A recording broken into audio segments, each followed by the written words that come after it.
Olá, Juventude Somos! Estamos aproveitando a nossa conferência Somos 2025 para fazer uma entrevista com os nossos preletores, para trazer um pouquinho mais de conteúdo para você. E eu estou aqui com o pastor Kleber Nardoni. Pastor Kleber, seja muito bem-vindo. Muito obrigada por participar conosco desse momento. Muito obrigado, gente. É um prazer poder estar aqui com vocês e é um prazer também poder participar desse momento que ficará na memória de todos vocês. E eu estou muito empolgado. Eu vim de um lugar tão longe, estou aqui apreciando esse momento, esses irmãos maravilhosos, e eu estou com muita expectativa do que o Senhor vai fazer ainda até o final dessa conferência. Então, eu sinto que o Senhor está construindo uma história, e desde o início das primeiras mensagens, eu sinto que o Senhor está construindo uma história, e eu, no final, acho que na última ministração, o Senhor vai completar, vai fechar isso com chave de ouro. Bom, nós estamos com um tema central falando sobre voz profética. E você já veio construindo, né, durante a ministração, essa compreensão de que voz profética é essa que nós, como juventude, precisamos ter. Você pode compartilhar um pouquinho para quem não pôde participar dessa conferência, para quem não acompanhou, como que se dá essa construção dessa voz profética? Sim, claro, com certeza. Eu basicamente ontem, na primeira ministração, eu falei sobre o poder da escuta, né? Nós estávamos aqui no backstage conversando antes, e na Bíblia não existe a palavra escuta profética ou ouvido profético, mas existe a prática dela, a essência você consegue ver em toda a narrativa, desde os profetas do Antigo Testamento e quanto no Novo. O grande ponto e o ponto central daquilo que eu tentei comunicar ontem é os nossos ouvidos, eles são inundados por tantas informações, nós somos rápidos em comunicar, parece que os nossos microfones estão abertos todos os momentos, e nós somos rápidos em falar, mas somos tardios em escutar um pouco.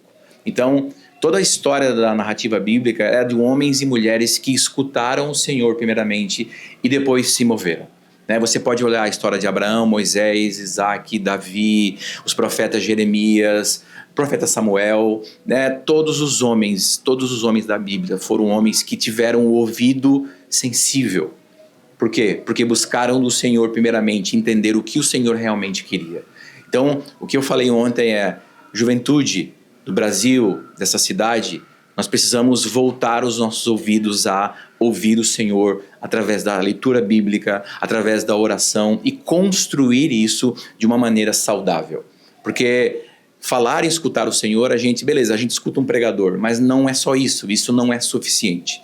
É importante a gente ter a construção da espiritualidade individual. Eu preciso ouvir o Senhor quase que todos os dias. Essa era até uma pergunta que eu já ia colocar, né? Porque no meio que a gente vive, nós jovens temos essa busca muito forte por coisas fáceis, né? Uma ministração no YouTube, uma palavra pronta, um chat GPT para trazer uma resposta. E como que a gente pode fazer para ter esse encontro genuíno, para de fato discernir que essa voz que eu estou ouvindo é a voz do Senhor? Porque nós temos muitas fontes de vozes hoje, né? Mas como discernir se essa fonte é de fato a fonte segura? Sim, primeiramente, essa é uma pergunta boa e eu recebo essa pergunta quase que semanalmente dentro do meu gabinete. Jovens perguntando, pastor, o que eu faço da minha vida, qual é o meu chamado, para onde eu vou? E basicamente eu dou um conselho meio que central para todos. Uma das coisas que nós ouvimos muito é que nós precisamos ler a Bíblia, nós precisamos ter uma comunhão com o Senhor, mas nós sabemos isso conceitualmente, mas nós temos dificuldade em praticar. Então, se eu dizer para você ler a Bíblia, você fala, sim, pastor, eu leio a Bíblia. Se eu perguntar para você, a Bíblia tem sido algo essencial para a sua jornada? Você vai dizer, sim, pastor, tem sido algo essencial. Todas as decisões que você faz é pautado na Bíblia, você vai dizer, pastor, algumas. Tudo que você faz, absolutamente tudo, tem um fundamento no Senhor bíblico? Pastor, algumas coisas sim, alguma outra. Então essa pergunta, ela vai se estendendo. Só que ela vai esmiuçando e no final do dia você vai perceber que o que as pessoas estão buscando está diante delas todos os dias. É que muitos sabem conceitualmente, mas têm dificuldade em praticar. Então, é muito simples, mas ao mesmo tempo se torna muito complexo. Por quê? Porque as vozes, a rotina, o cotidiano, o trabalho tentam me roubar esse tempo. Então, quando eu me coloco nesse tempo, mesmo que seja meia hora por dia, e eu sou disciplinado em fazer isso meia hora por dia, mas todos os dias, durante 10 anos, isso vai causar uma diferença. Não adianta eu ler Bíblia 5 horas por dia e fazer disso uma prática de 2 meses. Eu quero fazer isso durante 20, 30, 40, 50 anos. Imagina você meia hora por dia, 50 anos. É impossível você não ouvir a voz do Senhor. Então, para mim, o meu objetivo de vida é isso. Eu quero ser um marido melhor, um pai melhor, um pastor melhor, sempre nessa ordem, mas é importante que eu escute o Senhor todos os dias. Mesmo que seja pequenas porções, mas eu vou na fonte todos os dias. Não porque eu sou pastor. Antes de ser pastor, eu sei que eu preciso disso para viver. Então, para mim, essa é uma dica, né? Faça isso em porções menores, mas faça isso durante muitos anos. Então, para mim, essa é uma dica que eu dou para todos os jovens. E muitos deles estão praticando há vários anos e colhem frutos disso. Com certeza. E para a gente dar continuidade, né? Você falou do ouvir, né? E a gente aprendeu um pouquinho aí de como selecionar, de que forma que eu vou ouvir melhor. Então, essa voz profética, sim, entre aspas, né? E como que eu vou, então, utilizar essa voz profética, né? Qual é o momento de aquilo que eu ouço, eu, de fato, colocar diante das pessoas, da nossa sociedade, profetizar sobre outros jovens, sobre a nossa cidade, enfim, nos ambientes a qual o Senhor nos leva. Sim. Uma das coisas que, para mim, é muito importante é nós ouvirmos, mas fazer dessa escuta algo que seja aplicável à nossa vida. Por exemplo, a gente fala que a gente precisa ser cristão em todas as esferas da sociedade, né? Você precisa ser cristão no trabalho, no colégio, e tudo bem, esse é fato, né? Só que ser cristão não é simplesmente fazer evangelismo. O que nós temos como prática é evangelizar as pessoas e ganhar para Jesus. Esse é um objetivo, mas ele não é o único objetivo. O objetivo não é só ganhar as almas para Jesus. Esse é um entendimento que eu tenho tido ao longo do que eu tenho estudado. Não é só conquistar, trazer as pessoas para a igreja. É realmente ser luz num mundo que não existe luz. E ao ser luz nesse ambiente, eu posso atrair as pessoas para o lugar onde eu acho que elas precisam estar, que é na igreja.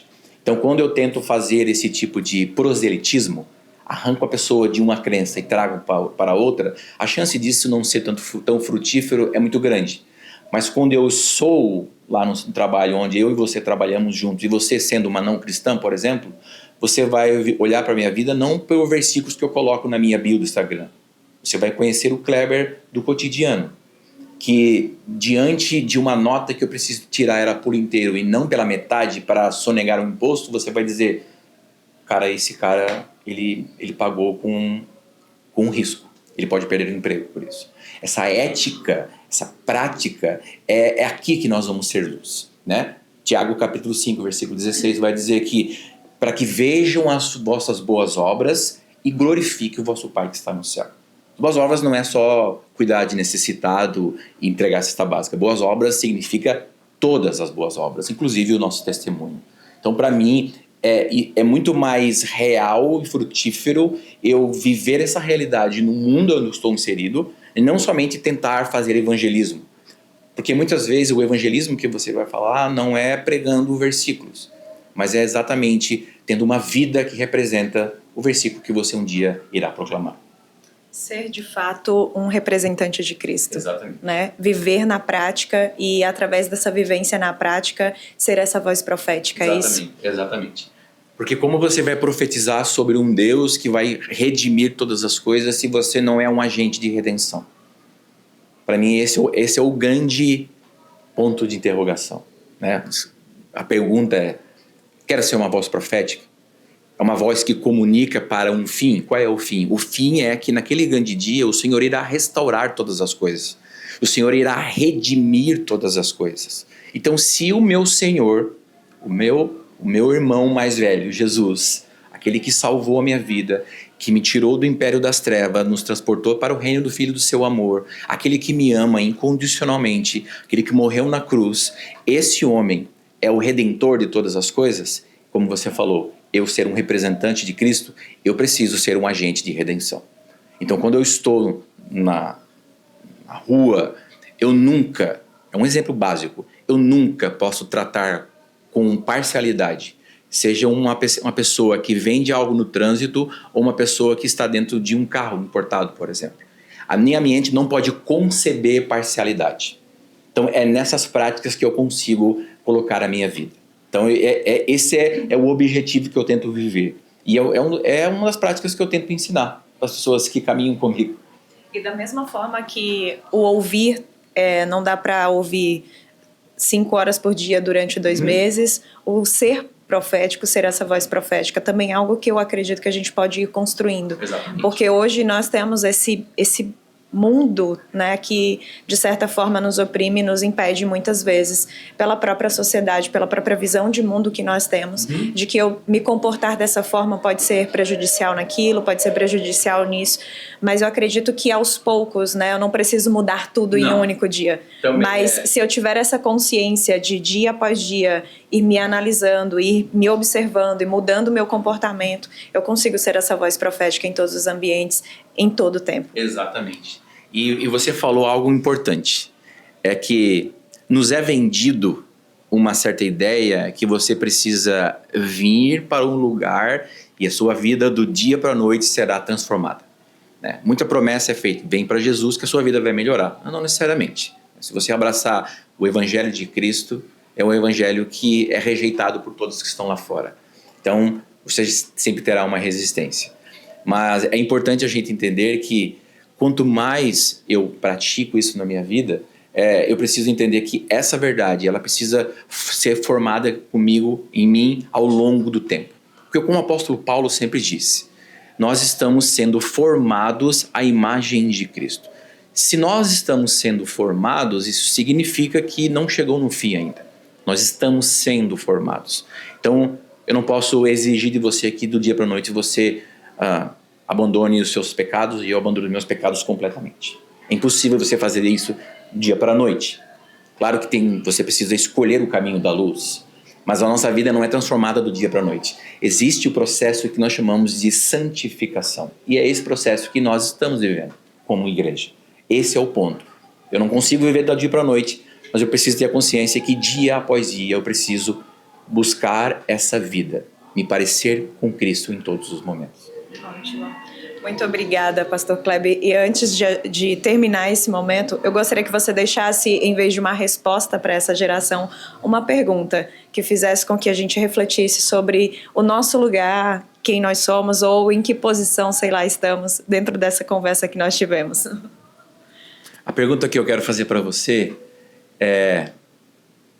no livro de Atos, os discípulos foram perseguidos por causa de uma mensagem. Não necessariamente uma mensagem que era uma mensagem fácil, mas era uma mensagem que pedia deles algo muito mais. Que não era somente fazer discípulos, mas a pergunta é, vocês estão dispostos a anunciar o Deus que todo mundo rejeita? Então essa é a pergunta que eu quero fazer para você. Você está disposto a abraçar essa jornada? Porque você vai pregar um Deus que todo mundo rejeita. Mas não se esqueça, existe um Espírito que nos capacita a anunciar as verdades. Então, a pergunta continua para você. Eu lanço essa bola para você. Você está disposto a anunciar uma mensagem que todos rejeitam? Muito obrigada mais uma vez, né? E obrigada por nos fazer refletir sobre coisas que são fundamentais para esse tempo, para esse momento que nós estamos vivendo. Amém. E para você que nos acompanha, fica essa pergunta, aproveita aí, coloca nos comentários, responde ou compartilha a experiência daquilo que você ouviu, daquilo que você aprendeu durante essa conferência ou a partir dessa entrevista. Até mais!